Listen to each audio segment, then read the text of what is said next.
ఒక్క పాయింట్ నాకు చాలా బేస్‌లెస్ అనిపించింది. ఎందుకంటే, ఆ పాయింట్ నాకు నచ్చలా. ఆ పాయింట్ ఏంటో చెప్తాను వినండి. ఈ రోజుల్లో అమ్మాయిలు గాని, అబ్బాయిలు గాని పెళ్లి చేసుకోము అని చెప్పేసి తెగేసి చెప్తున్నారు. ఒక పెద్ద హెడ్‌ఏక్ లాగా తయారయ్యారు. ఈ జనరేషన్‌లో ఎవరైతే అమ్మాయిలు, అబ్బాయిలున్నారో వాళ్ళ పేరెంట్స్‌కి ఒక పెద్ద హెడ్‌ఏక్ లాగా తయారయ్యారు. ఎందుకు? ఎందుకు పెళ్లిళ్లు చేసుకోమంటున్నారు? ఎందుకంటే వెస్టర్న్ కల్చర్ ఏదైతే ఉందో దాన్ని వీళ్ళు పాటిస్తున్నారు కాబట్టి. అదేంటి భయ్యా! వెస్టర్న్ కల్చర్‌ని పాటిస్తే పెళ్లిళ్లు ఎందుకు చేసుకోవద్దు అని చెప్పేసి మీకు డౌట్ వచ్చింది. సో, ఆ డౌట్ గురించి నేను మాట్లాడతా.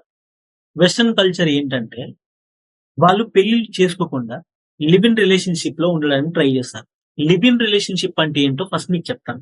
లివ్ ఇన్ రిలేషన్‌షిప్ అంటే ఒక అమ్మాయి గాని, ఒక అబ్బాయి గాని ఒక సర్టెన్ ఏజ్ వచ్చిన తర్వాత పెళ్లి చేసుకోబోయే ఏజ్ వచ్చినప్పుడు ఒకరినొకరు ఇష్టపడి వాళ్ళిద్దరూ ఒకే దగ్గర, ఒకే ఇంట్లో సహజీవనం చేస్తారు. అంటే లైక్ ఒకరి గురించి ఒకరు తెలుసుకోవడం గాని, ఒకరి ఇష్టాల గురించి ఒకరు తెలుసుకోవడం గాని, ఒకరి అభిప్రాయాల గురించి, అభిరుచుల గురించి వాళ్ళు తెలుసుకొని ఈ అబ్బాయి గాని, ఈ అమ్మాయి గాని నాకు ఫ్యూచర్‌గా, ఫర్దర్‌గా సూట్ అవుద్దా లేదా అని ఒక టెస్ట్ వాళ్ళు చేసుకునేది ఏదైతే ఉందో దాన్ని లివ్ ఇన్ రిలేషన్‌షిప్ అంటారు.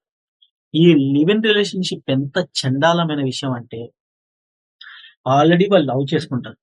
లవ్ చేసుకున్నప్పుడు 24 అవర్స్ కలిసుంటారా? కలిసుండరు. సో, ఏదో సమ్ 5 అవర్సో, 4 అవర్సో, 3 ఇయర్సో వాళ్ళకి దొరికిన టైం వాళ్ళు మాట్లాడుకుంటారు, కలుస్తారు, సినిమాలకు, షికార్లకు తిరుగుతారు. అప్పటి మందం బానే ఉంటుంది. చాలా అంటే చాలా ఇంట్రెస్టింగ్‌గా ఉంటారు ఒకరికొకరు. ఎందుకంటే వాళ్ళకి 24/7 ఏం జరుగుతుంది అవతల వ్యక్తి గురించి అనే విషయం తెలీదు. When comes to live in relationship. Live in relationship వచ్చేసరికి ఏమవుతుందంటే, starting of the live in relationship చాలా బావుంటది. ఎందుకంటే 24/7 వాళ్ళకి ఎప్పుడు ఇంకొకరి మీద ప్రేమ ఎక్కువ అవుతా ఉంటది. అండ్ వాళ్ళు ఎప్పుడు ఒక దగ్గర కలిసి ఉండడం వల్ల వాళ్ళకి ఎలాంటి రిస్ట్రిక్షన్స్ గాని, ఎలాంటి ఇదేమంటారు మన ఆహ్, కట్టుదిట్టమైన సిట్యుయేషన్స్ కానీ ఉండవు. సో, వీళ్ళేం చేస్తారంటే ఫస్ట్ కొద్ది రోజులు బానే ఉంటారు. బానే ఎంజాయ్ చేస్తారు. చాలా అంటే చాలా హ్యాపీ. ద బెస్ట్ కపుల్ అనే రేంజ్‌లో ఉంటారు. బట్ ఒకానొక సిట్యుయేషన్ వచ్చినప్పటికి అక్కడ వాళ్ళ ఇద్దరి మధ్య చిన్న చిన్న మిస్‌అండర్‌స్టాండింగ్స్ తోటి స్టార్ట్ అవుద్ది. చిన్న చిన్న గొడవలతోటి స్టార్ట్ అవుద్ది. అలా స్టార్ట్ అయిపోయి వాళ్ళిద్దరూ ఒక సిట్యుయేషన్‌కి ఒక డెసిషన్‌కొచ్చేస్తారు. ఏంటంటే లివ్ ఇన్ రిలేషన్‌షిప్‌లో మనిద్దరం కలిసి ఉన్నాం. మనకు కుదరదు. మనం పెళ్లి చేసుకోవాల్సిన అవసరం లేదు అని అక్కడే తెంచేసుకొని ఎళ్ళిపోతారు. ఎందుకంటే వాళ్ళకి పెళ్లి కాలేదు. సో, వాళ్ళని ఆపేవాళ్ళు ఎవరు లేరు. కానీ ఇక్కడ చూడండి మన సాంప్రదాయము, మన ఇండియన్ కల్చర్ ఎంత స్ట్రాంగ్ అనేది ఇక్కడే డిసైడ్ అయిపోతుంది. చూడండి నేను చెప్తాను. లివ్ ఇన్ రిలేషన్‌షిప్‌లో రిలేషన్‌షిప్ అనేది చాలా వీక్. అంటే ఆ బంధం చాలా వీక్. వాళ్ళకి బౌండరీస్ లేవు.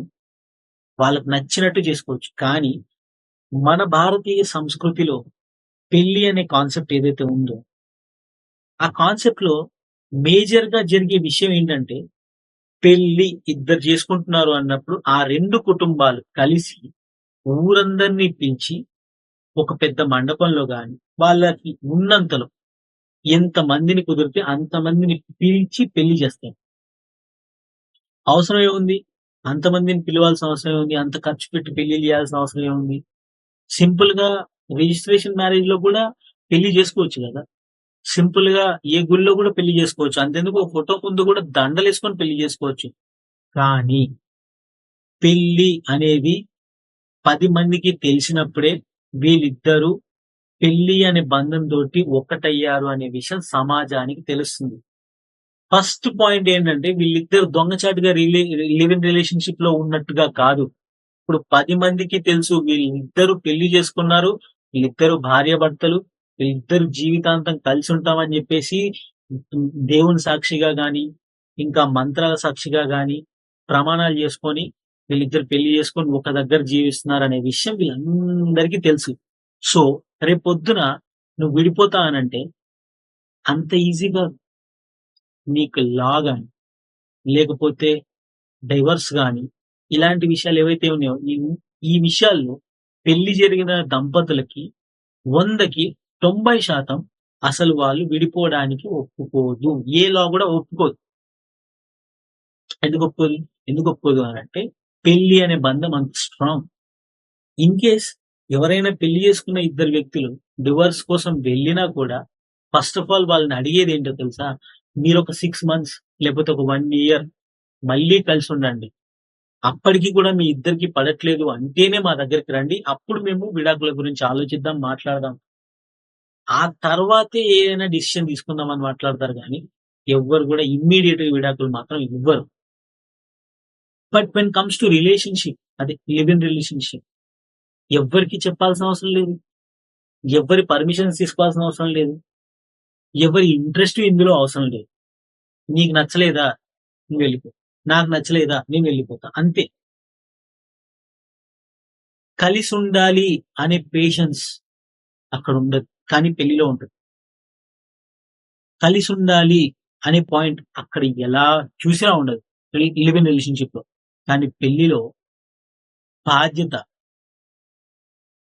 ఆ తర్వాతొచ్చే పిల్లలు, ఆ తర్వాతొచ్చే వాళ్ళ జీవితంలో ఎన్నో సంఘటనలు, ఇలా ఎన్నో మధుర జ్ఞాపకాలు. అవును. పెళ్లి చేసుకున్న వాళ్ళు కొట్టుకోరా, తిట్టుకోరా అంటే కామన్. అందరికీ ఉంటాయి.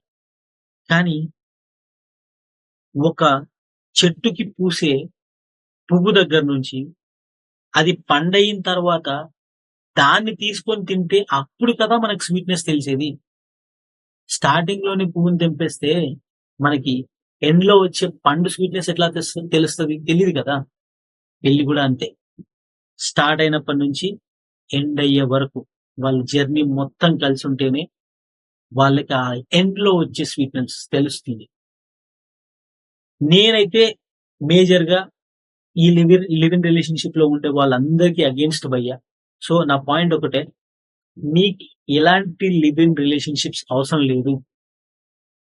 సింపుల్‌గా పెద్దలు చూసిందో, లేకపోతే మీరు ప్రేమించి పెళ్లి చేసుకునేదో ఏదైతే ఉందో అది పెద్దల ద్వారా అనుకోని మీరు పెళ్లి చేసుకోండి. మీరు చాలా అంటే చాలా హ్యాపీగా ఉంటారు. సో, ఇది నా పాయింట్. దీని మీద మీరేమన్నా మాట్లాడాలనుకుంటే కామెంట్ సెక్షన్‌లో తెలియజేయండి. నేను మీ కామెంట్స్ చదువుతాను. దానికి రిప్లై కూడా ఇస్తాను. Thank you so much.